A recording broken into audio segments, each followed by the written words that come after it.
नमस्कार. आज दिनांक 12 जुलै 2026. आजच्या चालू घडामोडींच्या व्हिडिओमध्ये मी अभिजित तुमच्या सर्वांचं सहर्ष स्वागत करतो. व्हिडिओमधील प्रश्न आपल्याला पोलीस भरती, तलाठी भरती, वनरक्षक भरती त्यासोबतच इतर सर्व सरळ सेवा भरती परीक्षांसाठी उपयुक्त असणार आहेत. त्यामुळे जर तुम्ही या परीक्षांसाठी तयारी करताय तर हा व्हिडिओ पूर्ण पहा आणि आवडल्यास व्हिडिओला लाईक करायला विसरू नका. सुरुवात करूयात आजच्या प्रश्नांना. पहिला प्रश्न, 2026च्या जागतिक लोकसंख्या दिनाची थीम काय आहे? या ठिकाणी पहा, 2026चा जागतिक लोकसंख्या दिन कोणत्या तारखेला साजरा केला गेला किंवा कोणत्या तारखेला दरवर्षी जागतिक लोकसंख्या दिन साजरा केला जातो? तर दरवर्षी 11 जुलै रोजी जागतिक लोकसंख्या दिवस साजरा केला जातो आणि याचं कारण काय ते आपण पुढे पाहूयात. परंतु मित्रांनो, 2026च्या जागतिक लोकसंख्या दिनाची थीम काय होती?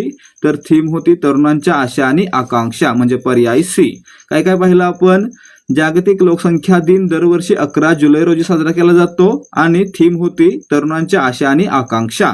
आता पुढचा प्रश्न, या ठिकाणी जागतिक लोकसंख्या 5 अब्ज कोणत्या दिवशी झाली होती? आता मित्रांनो, आपण दरवर्षी 11 जुलै हा दिवस जागतिक लोकसंख्या दिवस म्हणून का साजरा करतो याचं हे उत्तर असणार आहे. 1987ला जगाची लोकसंख्या ही 5 अब्ज इतकी झालेली होती, म्हणून दरवर्षी 11 जुलै आहे तो जागतिक लोकसंख्या दिन म्हणून साजरा केला जातो. म्हणजे याचं उत्तर पर्याय ए असणार आहे. यामध्ये आपण काय पाहिलं? 11 जुलै 1987ला जगाची लोकसंख्या 5 अब्ज झाली, म्हणून या ठिकाणी दरवर्षी 11 जुलैला जागतिक लोकसंख्या दिन साजरा करतात. दुसरी महत्वाची गोष्ट, हा दिवस कधीपासून साजरा केला जातो? तर हा दिवस आहे तो 1990 पासून साजरा केला जात आहे. ठीक आहे. आता पुढे प्रश्न क्रमांक 3, 2026च्या अंदाजानुसार जगातील सर्वाधिक लोकसंख्येचा देश कोणता? 2026च्या अंदाजानुसार जगातील सर्वाधिक लोकसंख्या ही भारतामध्ये आहे, म्हणून पर्याय सी भारत हे आपलं उत्तर असणार आहे. भारत पहिल्या स्थानावर आहे, चीन दुसऱ्या आणि अमेरिका तिसऱ्या स्थानावर आहे. प्रश्न क्रमांक 4, आयुष्यमान भारत डिजिटल मिशन अंतर्गत तयार केल्या जाणाऱ्या आभा कार्डमध्ये किती अंकी युनिक आयडी असतो? आता मित्रांनो, आभाचा फुल फॉर्म तुम्हाला माहित आहे का? Ayushman Bharat health account. Ayushman Bharat health account म्हणजे आभा. यामध्ये मित्रांनो प्रत्येक व्यक्तीला 14 अंकी युनिक आयडी मिळतो, म्हणून याचं उत्तर पर्याय सी असणार आहे. जर आपल्याला आधार कार्ड बद्दल विचारलं तर आधार कार्ड हे किती अंकांचं असतं? जर तुम्हाला माहित असेल तर व्हिडिओ खाली कमेंट करून नक्की सांगा.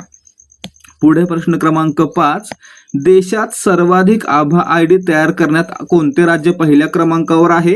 मित्रांनो, या ठिकाणी 2026 साली एकूण आभा कार्डची संख्या 93.95 कोटीच्या पुढे गेलेली आहे. त्यामुळे हा प्रश्न महत्वाचा आहे.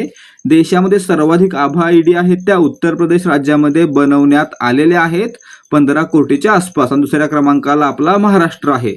म्हणजे आपल्याला काय विचारलंय, कोणते राज्य पहिल्या क्रमांकावर? तर उत्तर प्रदेश. दुसऱ्या क्रमांकावर विचारलं तर महाराष्ट्र किंवा महाराष्ट्राचा क्रमांक विचारला तर दुसरा. प्रश्न क्रमांक 6, RVX रियुजेबल व्हेकल एक्सपेरिमेंट या पुनर्वापरयोग्य रॉकेटचे पहिले यशस्वी उड्डाण कोणत्या देशाने केले आहे? आता RVX हे याचे यशस्वी उड्डाण आहे ते जपाननं केलेलं आहे, म्हणून पर्याय बी याचं उत्तर आहे. हे काय आहे? पुन्हा वापरण्याजोगं सॅटेलाइट लॉन्च व्हेकल म्हणजे उपग्रह प्रक्षेपण व्हेकल वाहन आहे जे पुन्हा वापरता येऊ शकतं. आता हे जपानचं आहे, परंतु कोणी बनवलं? तर जपानची अंतराळ संशोधन संस्था JAXA JAXA आणि त्यांच्या ठिकाणी असलेली मित्सुबिशी या 2 कंपन्यांनी मिळून RVX हे पुनर्वापरयोग्य वाहन बनवलेलं आहे. ठीक आहे, म्हणजे लक्षात ठेवायचं आहे, RVX कोणी बनवलं? JAXA आणि मित्सुबिशी. कोणता देश? जपान. प्रश्न क्रमांक 7, 2027 मध्ये होणारे 100वे अखिल भारतीय मराठी साहित्य संमेलन कोठे आयोजित केले जाणार आहे? 100वे अखिल भारतीय मराठी साहित्य संमेलन पुण्यातील सावित्रीबाई फुले पुणे विद्यापीठ या ठिकाणी आयोजित केले जाईल, म्हणून पर्याय सी याचं उत्तर आहे. तर आपण या ठिकाणी पाहूयात, याचे अजूनही अध्यक्ष निवडले गेलेले नाहीये. तर आपण या ठिकाणी पाहूयात 95, 96, 97, 98, 99. ठीक आहे. 100 आपल्याला माहिती आहे पुण्यामध्ये. 95 कुठे पार पडलं? लातूरमध्ये पार पडलं. अध्यक्ष कोण होते? अध्यक्ष होते भारत सासने. 96 वर्ध्यामध्ये पार पडलं. अध्यक्ष कोण होते? तर अध्यक्ष होते नरेंद्र चपळगावकर. 97 अमळनेरमध्ये पार पडलं. अध्यक्ष होते रवींद्र शोभने. 98 साताऱ्यामध्ये दिल्लीमध्ये पार पडलं. याच्या अध्यक्ष होत्या तारा भवाळकर. 99 साताऱ्यामध्ये पार पडली. याचे अध्यक्ष होते विश्वास पाटील. इत्यादी माहिती लक्षात ठेवायची आहे, किंवा जर तुम्हाला याबद्दलची अधिकची माहिती हवी तर आपलं टेलिग्राम चॅनल जॉईन करायचं आहे. प्रश्न क्रमांक 8 कडे जाऊयात. अखिल भारतीय साहित्य संमेलन महामंडळाचे विद्यमान अध्यक्ष कोण आहेत? अखिल भारतीय साहित्य महामंडळाचे विद्यमान अध्यक्ष आहेत योगेश सोमन, म्हणून पर्याय सी या प्रश्नाचं उत्तर आहे. नमस्कार विद्यार्थी मित्रांनो, थोड्या वेळासाठी इकडे लक्ष द्या. आपल्या वर्धापन दिनानिमित्त आपण 3 जुलै 2026 पर्यंत मराठी व्याकरणाचा एक संच ठेवलेला होता, ज्याच्यामध्ये आपण Marathi व्याकरणासाठी A to Z Marathi व्याकरण 870 पानाचे PDF, मराठी व्याकरण नोट्स 168 पानांची PDF, त्यासोबतच 10 मराठी व्याकरणाच्या सराव प्रश्नपत्रिकांचा संच, हे सर्व एकत्रितपणे 50 रुपयांना ठेवलेले होते. आणि मित्रांनो, आपण ही ऑफर आहे ती 3 जुलै नसून आता 10 जुलैपर्यंत वाढवलेली आहे. त्यामुळे जर तुम्हाला मराठी व्याकरणाचा परफेक्ट आणि संपूर्ण सराव करायचा आहे तर फक्त 50 रुपयांमध्ये तुम्ही हा संच खरेदी करू शकता. आणि तुम्हाला डायरेक्टली खरेदी करायची गरज नाही आहे. तुम्ही 75 17 24 91 19 या नंबरवर व्हॉट्सअप किंवा टेलिग्रामवरून डेमो असा मेसेज पाठवा. तुम्हाला या PDFचा डेमो पाहता येईल. जर तुम्हाला डेमो आवडला तरच तुम्ही हा संच खरेदी करू शकता, नाही आवडला तर तुम्ही खरेदी करू नका. फक्त फ्रीमध्ये डेमो पहा. त्या डेमोमध्ये आपल्याला A to Z मराठी व्याकरण आणि मराठी व्याकरण नोट्स या 2 PDFचे डेमो पाहता येतील. आणि आपण काय देतोय 50 रुपयांमध्ये? पुन्हा एकदा पहा, आपण 50 रुपयांमध्ये देतोय A to Z मराठी व्याकरणाची 870 पानांची PDF, त्यासोबतच देहाधिकारी मराठी व्याकरण शॉर्ट नोट्सची 168 पानांची PDF आणि 10 मराठी व्याकरणाच्या प्रश्नपत्रिका, ज्या प्रश्नपत्रिकांमध्ये आपल्याला प्रत्येक प्रश्नाचं संपूर्ण स्पष्टीकरण पाहता येणार आहे आणि जेणेकरून तुम्हाला माझ्या भाषेमध्ये समजावता येईल अशा प्रकारे या पुस्तकांमध्ये लिहिलं गेलेलं आहे. जर तुम्ही याच्यामध्ये पाहिलं तर ज्याप्रमाणे मी समजावून सांगतो त्याच प्रकारे तुम्हाला या पुस्तकामध्ये प्रत्येक प्रश्नाचं स्पष्टीकरण पाहायला मिळणार आहे. त्यामुळे जर तुम्हाला 50 रुपयांमध्ये मराठी व्याकरण संपूर्ण करायचंच आहे तर तुम्ही हा संच नक्की खरेदी करा. या संचाची किंमत 10 जुलैपर्यंत फक्त 50 रुपये असणार आहे. आणि हा संच आपल्याला MPSC, तलाठी भरती, पोलीस भरती, ग्रामसेवक, बँक भरती, रेल्वे भरती, त्यासोबतच सर्व सरळ सेवा भरती परीक्षांसाठी उपयुक्त राहणार आहे. त्यामुळे नक्कीच जर तुम्हाला हा खरेदी करायचा असेल किंवा नसेल, फ्री डेमो पहा. 75 17 24 91 19 या नंबरवर मेसेज करून फ्री डेमो पहा. आवडल्यास खरेदी करा, अन्यथा खरेदी करण्याची कोणतीही सक्ती नाही. प्रश्न क्रमांक 6. नुकतेच भारताचे 6वे पूर्ण साक्षर राज्य बनण्याचा मान कोणी मिळवलेला आहे? या ठिकाणी पाहायचं मित्रांनो, भारताचे 6वे पूर्ण साक्षर राज्य क्रमाने विचार केला तर पहिलं होतं केरळ, परंतु आता मित्रांनो 6वं बनलेलं आहे उत्तराखंड, म्हणून पर्याय सी याचं उत्तर आहे. परंतु जर आपण टक्केवारीचा विचार केला तर उत्तराखंड टक्केवारीमध्ये दुसऱ्या क्रमांकावर आहे 98% सह, तर पहिल्या क्रमांकावर 98.2% सह मिझोरम हे भारतातील सर्वाधिक साक्षर राज्य आहे. परंतु आपल्याला काय विचारलंय, क्रमानं 6वं, तर बनण्याच्या क्रमानं 6वं आहे उत्तराखंड, परंतु टक्केवारीच्या क्रमानं पाहिलं तर उत्तराखंड हे दुसऱ्या स्थानावर येतं. ठीक आहे, इथपर्यंत माहिती ठीक आहे. पुढे प्रश्न क्रमांक 10. देशात सर्वात कमी साक्षरता 61.8% कोणत्या राज्याची आहे? देशामध्ये सर्वात कमी साक्षरता आहे ती बिहार या राज्याची आहे, जी 61.8% आहे, म्हणून पर्याय ए याचं उत्तर आहे. त्यानंतर खालून दुसऱ्या क्रमांकाला कोण आहे? अरुणाचल प्रदेश, तिसऱ्या क्रमांकाला राजस्थान, चौथ्या क्रमांकाला झारखंड. म्हणजे जर आपल्याला विचारलं की सर्वात कमी साक्षरता असलेली 4 राज्य कोणती, तर बिहार, अरुणाचल प्रदेश, राजस्थान, झारखंड अनुक्रमे. सर्वात कमी बिहार आणि या सर्वांमध्ये सर्वात जास्त झारखंड. ठीक आहे. प्रश्न क्रमांक 11.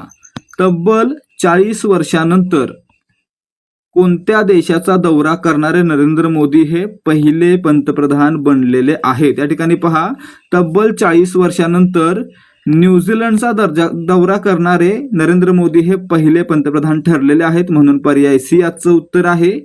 प्रश्न क्रमांक 12 मुक्त व्यापार करारानुसार न्यूझीलंडच्या किती टक्के निर्यातीवर भारतात पहिल्या दिवसापासून शुल्कमुक्त प्रवेश मिळणार आहे. आता या ठिकाणी पहा, न्यूझीलंडला आपण काय केलेलं आहे तर कर माफी केलेली आहे. नरेंद्र मोदीच्या या दौऱ्यामध्ये नरेंद्र मोदींनी काय केलं तर न्यूझीलंडच्या 57% निर्यातीवर शुल्कमुक्त प्रवेश दिलेला आहे म्हणून पर्याय बी याचं उत्तर आहे. या निर्यातीमध्ये काय काय असणार आहे तर किवी, लाकूड, केसर याची निर्यात न्यूझीलंड भारतामध्ये शुल्कमुक्त करू शकणार आहे.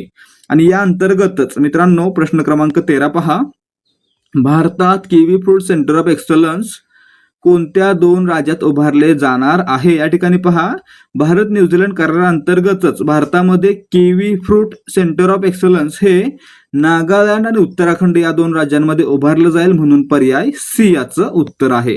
पुढे प्रश्न क्रमांक 14, भारताने अलीकडेच नागरी अणुऊर्जा आणि सागरी सुरक्षा क्षेत्रात कोणत्या देशासोबत ऐतिहासिक करार केले. तर या ठिकाणी पहा, ऑस्ट्रेलियाची राजधानी मेलबर्न या ठिकाणी झालेल्या बैठकीमध्ये नरेंद्र मोदी आणि अँथनी अल्बानीज यांनी हा करार केलेला आहे, ज्या अंतर्गत भारताला ऑस्ट्रेलियाकडून युरेनियमचा पुरवठा होणार आहे. म्हणून या ठिकाणी आपलं उत्तर असणार आहे भारताने अलीकडेच नागरी अणुऊर्जा आणि सागरी सुरक्षा या क्षेत्रामध्ये ऑस्ट्रेलियासोबत करार केलेला आहे. करार कुठे झाला? ऑस्ट्रेलियाची राजधानी मेलबर्न या ठिकाणी. कोणामध्ये? नरेंद्र मोदी आणि अँथनी अल्बानीज. ठीक आहे. प्रश्न क्रमांक 15, मुख्यमंत्री शिक्षक कॅशलेस चिकित्सा योजना कोणत्या राज्यानं सुरू केलेली आहे. या ठिकाणी पहा, मुख्यमंत्री शिक्षक कॅशलेस चिकित्सा योजनेअंतर्गत उत्तर प्रदेशमधील शिक्षकेतर कर्मचारी आणि त्यांच्या कुटुंबियांना दरवर्षी 5 लाख रुपयापर्यंत कॅशलेस उपचार मिळणार आहेत म्हणून पर्याय सी याचं उत्तर आहे. उत्तर प्रदेशमध्ये मुख्यमंत्री शिक्षक कॅशलेस चिकित्सा योजना सुरू करण्यात आलेली आहे.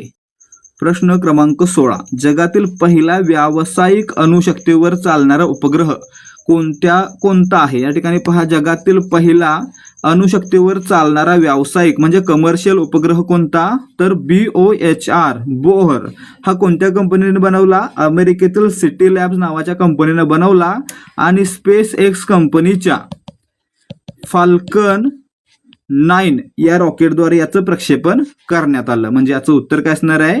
जगातील पहिला व्यावसायिक अणुशक्तीवर चालणारा उपग्रह बोहर आहे, BOHR आहे. आणि मित्रांनो, हा नॅनो ट्रिटियम बेटा वोल्टाईक तंत्रज्ञान वापरून बनवण्यात आलेला आहे. म्हणजे याच्यामध्ये ट्रिटियमच्या रिएक्शनवर अणुशक्तीवर ते चालणार आहे. ट्रिटियमच्या अणुशक्तीवर ते चालणार आहे. ठीक आहे.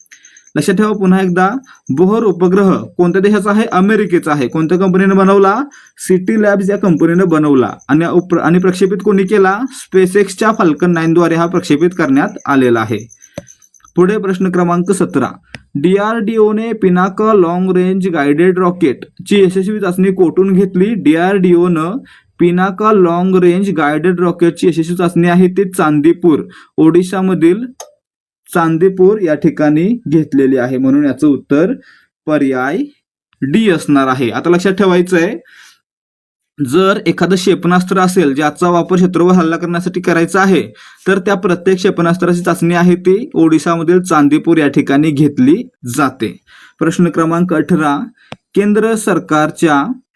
केंद्र सरकार सध्या कोणत्या सोशल मीडिया प्लॅटफॉर्मच्या म्यूज इमेज या AI फीचरची कायदेशीर चौकशी करत आहे. या ठिकाणी पहा, म्यूज इमेज ही फीचर कशामध्ये आलेली आहे? इंस्टाग्राम मध्ये आलेली आहे. म्हणून केंद्र सरकार सध्या इंस्टाग्राम आणि मेटाची चौकशी करत आहे म्हणून पर्याय सी या प्रश्नाचं उत्तर आहे. ठीक आहे. पुढे पाहूयात प्रश्न क्रमांक 19, जुलै 2026 मध्ये कोणत्या राज्याने सर्व शाळा आणि मदरशांमध्ये दिवसाची सुरुवात वंदे मातरमने करणे अनिवार्य केलेले आहे. आता या ठिकाणी पाहायचं आहे, जुलै 2026 मध्ये त्रिपुरा या राज्यानं राज्यातील सर्व शाळा आणि मदरशांमध्ये दिवसाची सुरुवात वंदे मातरमचं पूर्ण गीत गाऊन करणे अनिवार्य केलेले आहे म्हणून याचं उत्तर पर्याय बी असणार आहे. जर मे 2026 विचारलं असतं तर पश्चिम बंगालनं मे 2026 मध्ये अशी सक्ती केलेली आहे. तसंच मित्रांनो, वंदे मातरम पूर्ण गाण्यास किती वेळ लागतो? वंदे मातरमची पूर्ण कडवी आहेत 6, जी गाण्यास 3 मिनिटे 10 सेकंद इतका वेळ लागतो. ठीक आहे, लक्षात ठेवायचं 3 मिनिटे 10 सेकंद. प्रश्न क्रमांक 20. आंतरराष्ट्रीय नाणेनिधीच्या नवीन मुख्य अर्थतज्ञ कोण बनले आहेत? आंतरराष्ट्रीय नाणेनिधीच्या नवीन मुख्य अर्थतज्ञ आहेत सिल्वाना टेनेरेरो, म्हणून पर्याय सी याचं उत्तर आहे. पुढे प्रश्न क्रमांक 21. 2025च्या आकडेवारीनुसार FDI म्हणजे थेट परकीय गुंतवणूक प्रवाहाच्या बाबतीत भारताचा जगात कितवा क्रमांक आहे? भारत जगामध्ये 11व्या स्थानावर आहे, म्हणून पर्याय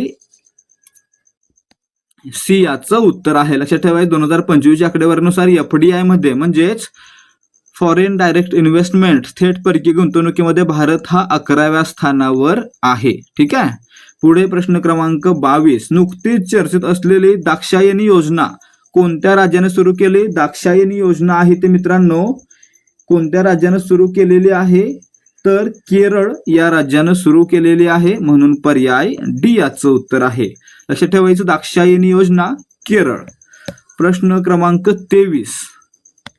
राष्ट्रीय मत्स्य शेतकरी दिन कधी साजरा केला जातो? दरवर्षी 10 जुलै रोजी राष्ट्रीय मत्स्य फिश फार्मर्स डे म्हणजे राष्ट्रीय मत्स्य शेतकरी दिवस साजरा केला जातो, म्हणून पर्याय बी याचं उत्तर आहे. प्रश्न क्रमांक 24. उस्ताद बिस्मिल्ला खान युवा पुरस्कार 2025 ने कोणाला सन्मानित करण्यात आले? या ठिकाणी पहा, रणछोड लालजी गोस्वामी यांना उस्ताद बिस्मिल्ला खान युवा पुरस्कार 2025 ने सन्मानित करण्यात आलं, म्हणून पर्याय बी याचं उत्तर आहे. आणि प्रश्न क्रमांक 25. देशातील सर्वात मोठी भूस्खलन चेतावणी प्रणाली कोणत्या IIT ने सुरू केली आहे? या ठिकाणी पहा, देशातील सर्वात मोठी भूस्खलन चेतावणी प्रणाली लँडस्लाइड वॉर्निंग सिस्टीम आहे ती IIT मंडीनं सुरू केलेली आहे, म्हणून पर्याय डी याचं उत्तर आहे. ठीक आहे. त्यासोबतच मित्रांनो या ठिकाणी आपले आजचे प्रश्न समाप्त होत आहेत. जर तुम्हाला आजच्या प्रश्नांची उत्तर आणि स्पष्टीकरण समजलं असेल, आवडलं असेल तर व्हिडिओला लाईक करा आणि आपल्या मित्रमैत्रिणींसोबत हा व्हिडिओ शेअर करा. तसेच याच प्रकारचे आणखी प्रश्नोत्तरांचे व्हिडिओ पाहण्यासाठी आपल्या चॅनलला सबस्क्राईब करा. भेटूयात पुढच्या भागामध्ये. जय हिंद, जय भारत आणि जय महाराष्ट्र.